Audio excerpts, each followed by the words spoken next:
Hi, welcome to let's learn together. ഇന്ന് നമ്മൾ housing കോപ്പറേറ്റീവ്സിനെ പറ്റിയിട്ടുള്ള പ്രധാനപ്പെട്ട കാര്യങ്ങളാണ് ഡിസ്കസ് ചെയ്യുന്നത്. House fed, primary housing societies, NCHF national cooperative housing federation, ഹഡ്കോ, NHB നാഷണൽ ഹൗസിംഗ് ബാങ്ക്, ഇതിനെയൊക്കെ പറ്റിയിട്ടുള്ള പ്രധാന പോയിൻറ്റ്സ് ആണ് പറയുന്നത്. The main activities of the housing cooperatives are purchase of land, development of land and construction of houses and flat. നമ്മുടെ housing കോപ്പറേറ്റീവ്സിൻ്റെ main activity എന്ന് പറയുന്നത് land purchase ചെയ്യുക, അതിനെ ഡെവലപ്പ് ചെയ്യുക ആൻഡ് അവിടെ ഹൗസസും ഫ്ലാറ്റ്സും കൺസ്ട്രക്ട് ചെയ്യുക എന്നുള്ളതാണ് main activity. Birth place of housing cooperative society ഇംഗ്ലണ്ടാണ് ഹൗസിംഗ് കോപ്പറേറ്റീവ് സൊസൈറ്റിയുടെ ബർത്ത് പ്ലേസ്.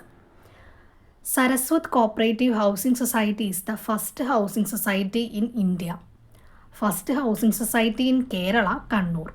അപ്പോൾ ഇന്ത്യയിലെ ആദ്യത്തെ ഹൗസിംഗ് സൊസൈറ്റി എന്ന് പറയുന്നത് സരസ്വത് കോപ്പറേറ്റീവ് ഹൗസിംഗ് സൊസൈറ്റിയാണ്. കേരളത്തിൽ ആദ്യമായിട്ട് ഹൗസിംഗ് സൊസൈറ്റി വന്നത് കണ്ണൂരാണ്.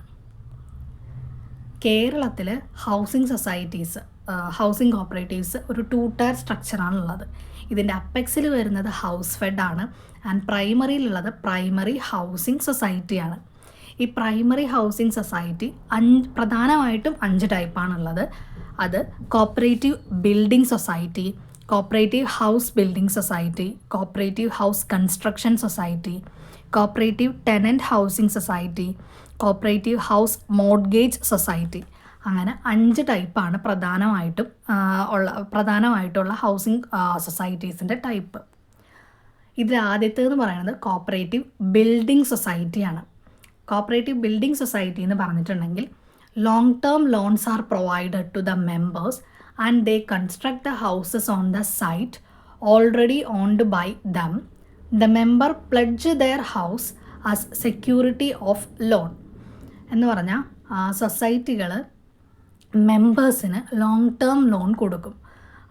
അപ്പോൾ മെമ്പേഴ്സ് അവർ തന്നെ ഓൺ ചെയ്യുന്ന സ്ഥലത്ത് സ്ഥലത്തിൻ്റെ സൈറ്റിൻ്റെ ഓൺ ചെയ്യുന്നത് അതിൻ്റെ ഓണർഷിപ്പ് എന്ന് പറയുന്നത് മെമ്പേഴ്സിനായിരിക്കും. അതായത് മെമ്പേഴ്സിൻ്റെ സ്വന്തം സ്ഥലത്ത് വീട് വയ്ക്കാനായിട്ട് സൊസൈറ്റി ലോങ് ടേം ലോൺസ് കൊടുക്കും. അതാണ് കോപ്പറേറ്റീവ് ബിൽഡിംഗ് സൊസൈറ്റിയിൽ നടക്കുന്നത്. The member pledge their houses as security of loan. അപ്പോൾ മെമ്പർ അവരുടെ ഹൗസസ് ലോണിൻ്റെ സെക്യൂരിറ്റി ആയിട്ട് പ്ലഡ്ജ് ചെയ്തിട്ടുണ്ടായിരിക്കും. അപ്പോൾ കോപ്പറേറ്റീവ് ബിൽഡിംഗ് സൊസൈറ്റി എന്ന് പറഞ്ഞിട്ടുണ്ടെങ്കിൽ മെമ്പേഴ്സിൻ്റെ സ്വന്തം സ്ഥലത്ത് വീട് പണിയുന്നതിനായിട്ട് സൊസൈറ്റികൾ ലോങ് ടേം ലോൺസ് കൊടുക്കുന്നു. അതിന് മെമ്പേഴ്സ് അവരുടെ വീട് സൊസൈറ്റിയിലെ സെക്യൂരിറ്റി ആയിട്ട് പ്ലഡ്ജ് ചെയ്ത് കൊടുക്കണം. അടുത്ത ടൈപ്പ് എന്ന് പറയുന്നത് കോപ്പറേറ്റീവ് ഹൗസ് ബിൽഡിംഗ് സൊസൈറ്റിയാണ്.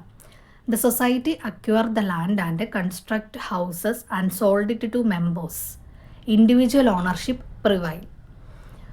സൊസൈറ്റി തന്നെ സൊസൈറ്റിയുടെ തന്നെ ലാൻഡിൽ സൊസൈറ്റികൾ തന്നെ ഹൗസ് കൺസ്ട്രക്ട് ചെയ്യും ആൻഡ് അത് മെമ്പേഴ്സിന് സോൾഡ് ചെയ്യും, എന്ന് വെച്ചാൽ സെല്ല് ചെയ്യും, അവർക്ക് വിൽക്കും. അതിനെയാണ് നമ്മൾ കോപ്പറേറ്റീവ് ഹൗസ് ബിൽഡിംഗ് സൊസൈറ്റി എന്ന് പറയുന്നത്. ഇതിലുള്ളതും ഇൻഡിവിജ്വൽ ഓണർഷിപ്പാണ്. സൊസൈറ്റിയുടെ തന്നെ സ്ഥലത്ത് ഹൗസസ് കൺസ്ട്രക്ട് ചെയ്തിട്ട് അത് മെമ്പേഴ്സിന് വിൽക്കുന്നു. അടുത്ത ടൈപ്പ് എന്ന് പറയുന്നത് cooperative house construction society. Society acquire land and construct the houses and rent out to members under hire purchase system. The member obtain ownership only after paying the last instalment. Cooperative house construction സൊസൈറ്റിയിൽ സൊസൈറ്റിയുടെ തന്നെ ലാൻഡിൽ society തന്നെ house construct ചെയ്ത് വീടുകൾ വെച്ചിട്ട് അത് മെമ്പേഴ്സിന് higher purchase സിസ്റ്റത്തിലാണ് കൊടുക്കുന്നത്. അങ്ങനെ കൊടുക്കുമ്പോൾ ഇവർ മെമ്പേഴ്സ് ലാസ്റ്റ് ഇൻസ്റ്റാൾമെൻറ്റ് എപ്പോൾ അടച്ചു തീർക്കുന്നോ അപ്പോഴാണ് മെമ്പേഴ്സിന് ആ വീടിൻ്റെ ഓണർഷിപ്പ് കിട്ടുകയുള്ളൂ. ഓക്കെ, 4ാമത്തെ ടൈപ്പ് എന്ന് പറയുന്നത് കോപ്പറേറ്റീവ് ടെനൻറ്റ് ഹൗസിംഗ് സൊസൈറ്റിയാണ്. Society acquire land and construct houses and are allotted to members on rental basis. സൊസൈറ്റിയുടെ സ്വന്തം ലാൻഡിൽ ഹൗസ് കൺസ്ട്രക്ട് ചെയ്തിട്ട് അത് മെമ്പേഴ്സിന് റെൻ്റൽ ബേസിസിൽ കൊടുക്കുന്നു, എന്ന് വെച്ചാൽ വാടകയ്ക്ക് കൊടുക്കുന്നു. സൊസൈറ്റിയുടെ തന്നെ സ്ഥലം, അവിടെ സൊസൈറ്റി തന്നെ കൺസ്ട്രക്ട് ചെയ്ത വീട് മെമ്പേഴ്സിന് വാടകയ്ക്ക് കൊടുക്കുന്നു. Cooperative house mortgage society. By മോർട്ട്ഗേജിങ് land and building for the security of loan, members getting loan only for remodeling and renovation. Members അവരുടെ ലാൻഡോ ബിൽഡിങ്ങോ അതെല്ലാം സൊസൈറ്റിക്ക് മോഡ്ഗേജ് ചെയ്ത് കൊടുത്ത് സൊസൈറ്റിയുടെ കയ്യിൽ നിന്ന് അവർക്ക് ലോൺ കിട്ടുന്നത് റീമോഡലിങ്ങും നമ്മുടെ വീടിൻ്റെ റിനോവേഷൻ, റീമോഡലിംഗ് അങ്ങനെയുള്ള കാര്യങ്ങൾക്ക് സൊസൈറ്റിയിൽ നിന്ന് ലോൺ എടുക്കുന്നു. അതാണ് കോപ്പറേറ്റീവ് ഹൗസ് മോഡ്ഗേജ് സൊസൈറ്റി എന്ന് പറയുന്നത്. അപ്പോൾ ആദ്യത്തേത് കോപ്പറേറ്റീവ് ബിൽഡിംഗ് സൊസൈറ്റിയാണ്. കോപ്പറേറ്റീവ് ബിൽഡിംഗ് സൊസൈറ്റിയിൽ മെമ്പറിൻ്റെ ഓണർഷിപ്പിലുള്ള സ്ഥലത്ത് വീട് വയ്ക്കാനായിട്ട് സൊസൈറ്റി ലോങ് ടേം ലോൺ കൊടുക്കുന്നു. മെമ്പർ ഇതിന് അവരുടെ ഹൗസ് സൊസൈറ്റിക്ക് പ്ലഡ്ജ് ചെയ്ത് കൊടുത്തിട്ടുണ്ടായിരിക്കും. പിന്നെ രണ്ടാമത്തേത് കോപ്പറേറ്റീവ് ഹൗസ് ബിൽഡിംഗ് സൊസൈറ്റി. സൊസൈറ്റിയുടെ തന്നെ സ്ഥലത്ത് സൊസൈറ്റി ഹൗസസ് കൺസ്ട്രക്ട് ചെയ്തിട്ട് മെമ്പേഴ്സിന് സോൾഡ് ചെയ്യുന്നു. പിന്നെ മൂന്നാമത്തേത് കോപ്പറേറ്റീവ് ഹൗസ് കൺസ്ട്രക്ഷൻ സൊസൈറ്റി. സൊസൈറ്റിയുടെ തന്നെ സ്ഥലത്ത് സൊസൈറ്റി ഹൗസ് കൺസ്ട്രക്ട് ചെയ്തിട്ട് മെമ്പേഴ്സിന് ഹയർ പർച്ചേസ് സിസ്റ്റത്തിൽ വിൽക്കുന്നു. ആൻഡ് അതിൻ്റെ ഓണർഷിപ്പ് മെമ്പറിന് കിട്ടണമെങ്കിൽ ലാസ്റ്റ് ഇൻസ്റ്റാൾമെൻറ്റ് വരെ അടച്ചു തീർക്കണം.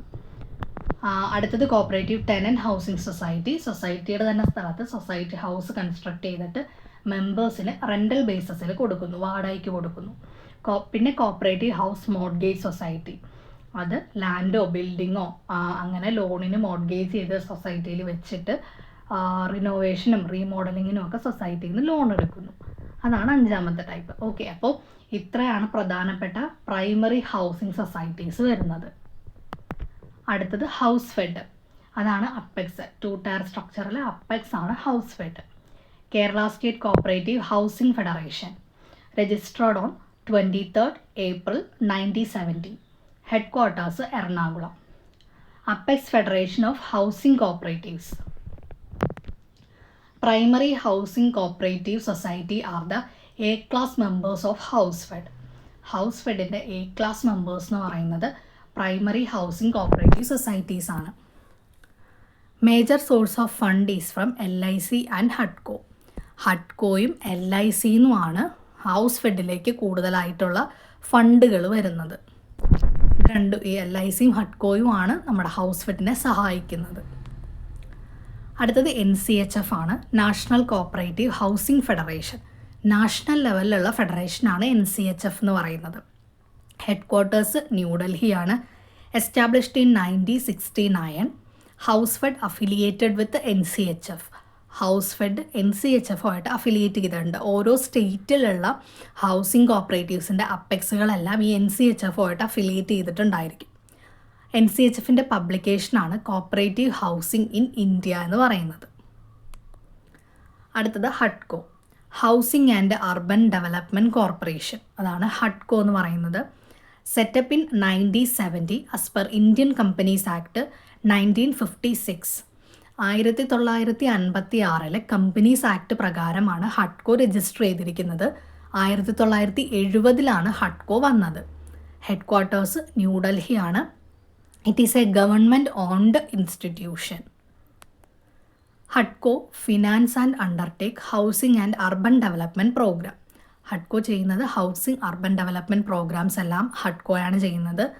ഹഡ്കോ is advancing loan for construction of houses through the state level housing societies. വീടുകൾ ഹൗസസ് കൺസ്ട്രക്ട് ചെയ്യാനായിട്ട് സ്റ്റേറ്റ് ലെവലിലുള്ള ഹൗസിംഗ് സൊസൈറ്റീസിനെല്ലാം ഹഡ്കോ ലോൺ അഡ്വാൻസ് ചെയ്യാറുണ്ട്. അഡ്വാൻസസ് എല്ലാം കൊടുക്കുന്നത് ഹഡ്കോയാണ്. അതായത് എല്ലാ സ്റ്റേറ്റിലുള്ളതും. ഇപ്പോൾ കേരളത്തിലെ അപ്പെക്സ് ലെവലിലുള്ള കോപ്പറേറ്റീവ് സൊസൈറ്റിയാണ്. സ്റ്റേറ്റ് ലെവലിലുള്ളതാണ് ഹൗസ് ഫെഡ് എന്ന് പറയുന്നത്. അതുപോലെ എല്ലാ സ്റ്റേറ്റിലും ഉള്ള സ്റ്റേറ്റ് ലെവലിലുള്ള ഹൗസിംഗ് സൊസൈറ്റീസിന് ഹഡ്കോ ലോൺസ് കൊടുക്കുന്നുണ്ട്, അഡ്വാൻസസ്, വീടുകൾ കൺസ്ട്രക്ട് ചെയ്യാൻ വേണ്ടിയിട്ട്. ഓക്കെ, നമ്മൾ നേരത്തെ പറഞ്ഞു ഹൗസ് ഫെഡിനെ സഹായിക്കുന്നത് ഹഡ്കോ ആണെന്ന് പറഞ്ഞിരുന്നു. ഓക്കെ, അത് തന്നെയാണ് ഇവിടെ ഉദ്ദേശിച്ചിരിക്കുന്നത്. It has been promoting Laurie Baker type homes. Publication Jagriti. ഹഡ്കോയുടെ പബ്ലിക്കേഷനാണ് Jagriti. NHB national housing bank. Established on 9 July 1988. Headquarters New Delhi. NHB act വന്നത് 1987. NHB wholly owned by RBI. Committee recommended the formation of NHB Rangarajan committee. Rangarajan കമ്മിറ്റിയാണ് national housing ബാങ്കിൻ്റെ formation recommend ചെയ്തത്? Quarterly journal housing news. All housing company registered with NHB under section 29A of NHB act. NHB ആക്ടിൻ്റെ 29A section 29A അനുസരിച്ചിട്ട് എല്ലാ housing കമ്പനീസും NHBയിൽ register ചെയ്തിട്ടുണ്ടായിരിക്കണം. Okay, ഇത് നമ്മുടെ എല്ലാ housing കമ്പനീസും NHBയിൽ register ചെയ്യണം. ആ രജിസ്റ്റർ ചെയ്യേണ്ടത് ഏതിൻ്റെ അടിസ്ഥാനത്തിലാണെന്ന് ചോദിച്ചിട്ടുണ്ടെങ്കിലാണ് NHB ആക്ട് 29A അനുസരിച്ചിട്ടാണ് അങ്ങനെ രജിസ്റ്റർ ചെയ്യേണ്ടത്. ഓക്കെ, അപ്പോൾ ഇതാണ് നമ്മുടെ ഹൗസിംഗ് കോപ്പറേറ്റീവ്സിനെ പറ്റിയിട്ടുള്ളതിൽ ഇമ്പോർട്ടൻ്റ് ആയിട്ട് വരുന്നത്. Primary housing societies, house fed, ഹഡ്കോ, NCHF, നാഷണൽ ഹൗസിംഗ് ബാങ്ക്, ഇത്രയും കാര്യങ്ങളാണ് പ്രധാനമായിട്ടും ഹൗസിംഗ് കോപ്പറേറ്റീവ്സ് എന്ന് പറയുന്ന ആ ഒരു ഭാഗത്തുനിന്ന് ചോദിക്കുന്നത്. അപ്പോൾ വീഡിയോ എല്ലാവർക്കും ഇഷ്ടപ്പെട്ടെന്ന് വിചാരിക്കുന്നു. ഇഷ്ടപ്പെട്ടെങ്കിൽ ലൈക്ക് ചെയ്യുക, ഷെയർ ചെയ്യുക. നിങ്ങളുടെ അഭിപ്രായങ്ങൾ എന്തെങ്കിലും ഉണ്ടെങ്കിൽ കമൻറ്റ് ബോക്സിൽ പറയുക. ചാനലൊന്ന് സബ്സ്ക്രൈബ് ചെയ്യുക. താങ്ക്